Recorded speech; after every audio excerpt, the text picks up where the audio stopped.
хора! Днес бях с една приятелка на шопинг и си купих няколко нови неща. Има две козметични неща и две аксесуарни неща.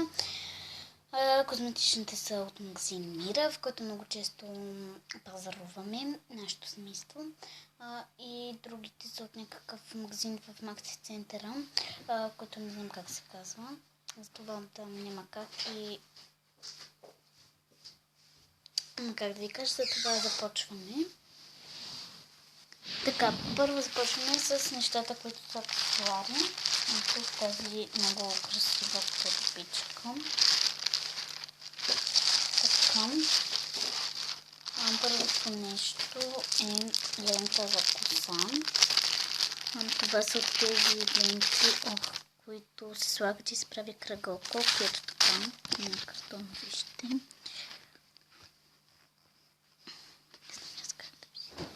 Ето така.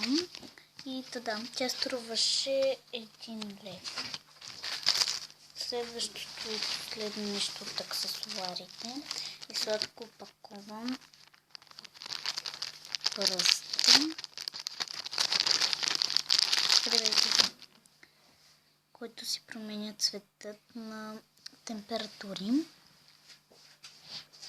Той струваше 80 стотинки, ето и веднага стана син, ако виждате нещо.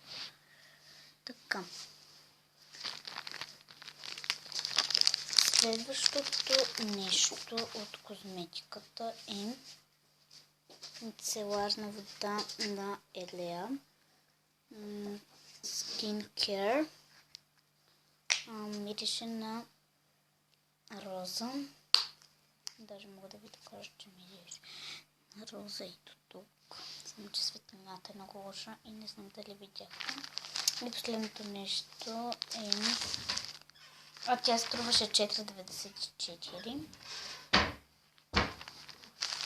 Следващото последно нещо е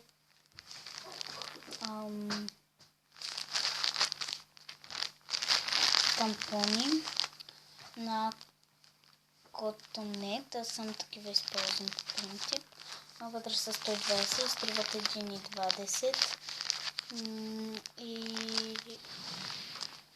120 струват 1,20. Много са суперски. Използва се за лица, ще ги използвам с мицеларната вода. За кожа, примерно, нали, когато изгори, се мажеш с ракия и затова се ползват и да почистиш лак, ето тук е нарисувано. Това.